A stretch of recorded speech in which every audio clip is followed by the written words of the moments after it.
My father flinched when Grant's caller ID labeled Noelle with a private entrance. The lease was on the table when Grant's phone gave him away. My parents were hosting a move-in dinner in their split level because they were renting us the basement apartment over the garage for a price nobody else would have offered.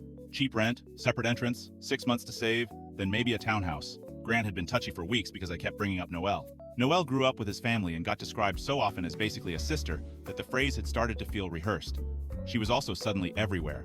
Grant leaving early to help with her washer. Grant taking late calls because her divorce was ugly. Grant saying I was making him pay for other men's behavior whenever I asked why Noelle seemed to need boyfriend-level access to my boyfriend. I did not push as hard as I should have because my parents were helping us, and once family money touches a relationship, every private doubt feels like public incompetence. By dinner, my mother had made baked ziti. My father had the lease addendum clipped to a yellow pad, and Grant was doing his charming future son-in-law thing. He carried boxes in, called my mother a lifesaver, and kept acting like the last month had only been stressful because I was insecure. He asked if he could put on music while we ate. My father handed him the remote. Grant mirrored his phone to the den TV because the soundbar was connected there. Everything was fine for maybe 8 minutes. Then the TV dimmed for a banner.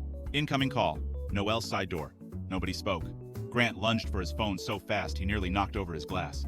My mother looked at me first, then back at the screen as if it might correct itself. My father asked, very evenly, why a woman who was basically a sister was saved in his phone as side door. Grant said it was a joke. He said Noelle used the side entrance at his mom's place because the front lock stuck, and he had typed it in that way months ago for package drop-offs. That might have lived for another minute if the call had ended there. It did not. A text preview hit right under the missed call. If her dad is still there, I'll wait. I'm not using the front again. My father reached over and muted the TV, but by then, it had already done the work. Now, to be fair, that still did not prove Grant slept with Noelle. It proved secrecy, access, and coordination. It proved I was not crazy for noticing the pattern. People could still argue about what that added up to physically. What nobody at that table could argue with was that Grant had spent weeks telling me I was jealous over a family friend while keeping her in his phone under a hidden access point. Grant started explaining fast. He said Noelle had come by his old place twice during her divorce because she did not want neighbors talking. He said, her dad meant my father now because she knew this dinner mattered and did not want me overreacting before we signed. Then he ruined himself by adding that nothing had happened since February. Since. My mother set her fork down. My father did not even look at the lease after that. I asked what exactly happened before February, and Grant said I was twisting language because he meant emotional lines, not physical ones.